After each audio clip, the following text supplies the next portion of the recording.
போங்க, பயமே இருக்கக்கூடாது. நம்ம ரோப்பை வந்து பேலன்ஸ் பண்ணிப்போம். கையில் நம்ம பிடிச்சிருக்கதான் இல்லை. நான் ஒரு கை கீழே ப்ரெஸ் பண்ணிட்டீங்கன்னா ஆடுறது வந்து கண்ட்ரோல் ஆகிடும். நல்லா வெயிட் லாஸ் பார்க்கலாம், நல்லா ஃபிட்னஸ் கொடுக்கும் பாடி, நல்லா தைஸ்லாம் நல்லா ரெடியூஸ் பார்க்கலாம். போடலாம், சமணம் போடலாம். ஸ்லோவாக பண்ணுங்கள், ஒன்றும் அர்ஜென்ட் இல்லை, ஸ்லோவாக பண்ணுங்கள். அவ்வளோதான், நல்லா நிதானமாக பண்ணலாம்.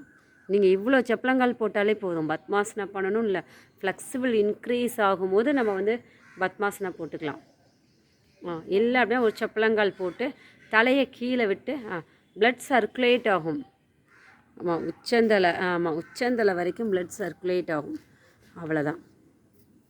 இப்போ காலை நல்லா நீட்டி விடுங்க, கால் நல்லா நீட்டி விடுங்க மேலே. அவ்வளோதான். ஒரு கால் ஃபஸ்ட்டு நீட்டிட்டு இப்போ அந்த காலையும் கொண்டு போங்க. டைட் பண்ணுங்கள் நல்லா, அவ்வளோதான். பயம் இல்லை, நீ டைட். நல்லா பாடியை ஒரு புஷ் பண்ணுங்கள், மேலே புஷ் பண்ணி விடுங்க. நீ டைட் ஆகும், நீ டைட் பண்ணுங்கள். இன்னும் கூட பயம் இல்லை, இன்னும் கொஞ்சம் பயப்படாமல் செய்யலாம். அவ்வளோதான். பாருங்கள், இன்னும் கொஞ்சோண்டு இருக்குது அந்த நீ வந்து டைட் பண்ணுறதுக்கு. பிடிச்சி அவ்வளோதான், அவ்வளோதான். புரிஞ்சிருச்சா பாருங்கள், அந்த நீ டைட் பண்ண. இன்னும் கூட ஒரு 2 பாயிண்ட் இருக்குது அதில். ஒரு ப்ரெஷர் கொடுத்தீங்க அப்படின்னா அவ்வளோதான். நல்லா ரிலாக்ஸ்டாக இருக்கான்னு பார்த்துக்கோங்க. எங்கேயாவது ஸ்ட்ரெயின் ஆனால் டக்குன்னு ரிலாக்ஸ் பண்ணிக்கலாம், கயிறு பிடிச்சி நேராக வந்துடலாம். ஓகேவா?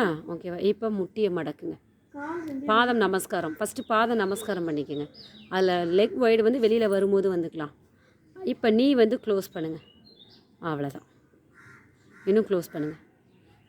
இன்னும் கொஞ்சம். ஓகே. இப்போ வெட்டுற மாதிரி இருக்குது ரோப்பு, உங்களுக்கு எங்கேயும் டிஸ்டர்ப் பண்ணுது அப்படின்னா கால் சைடில் வைடு, 2 காலும் சைடில் வைடு.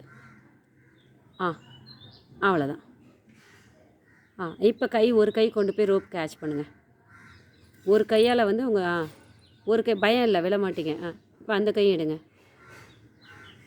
அப்போ நேராக வந்துடுங்க. வரலாம், நேராக வந்துடுங்க. இப்போ முட்டி மடக்கிக்கோங்க, 2 முட்டி மடக்கி உள்ளர கொடுங்க. ஒரு கால் நீட்டி விடுங்க, நல்லா நீட்டலாம், கீழே நீட்டலாம். லெக் சேஞ்ச் பண்ணி பாருங்கள். இது மேலே கொடுத்து இன்னும் 90 டிகிரி கொடுத்து பண்ணிங்கன்னா இன்னும் நல்லா மேலே கொடுத்து 90 டிகிரி கொடுத்து. அவ்வளோதான். சைக்கிளிங் தான் இது. இன்னும் நல்லா ப்ராப்பர் பண்ணிங்கன்னா இன்னும் நல்லாயிருக்கும்.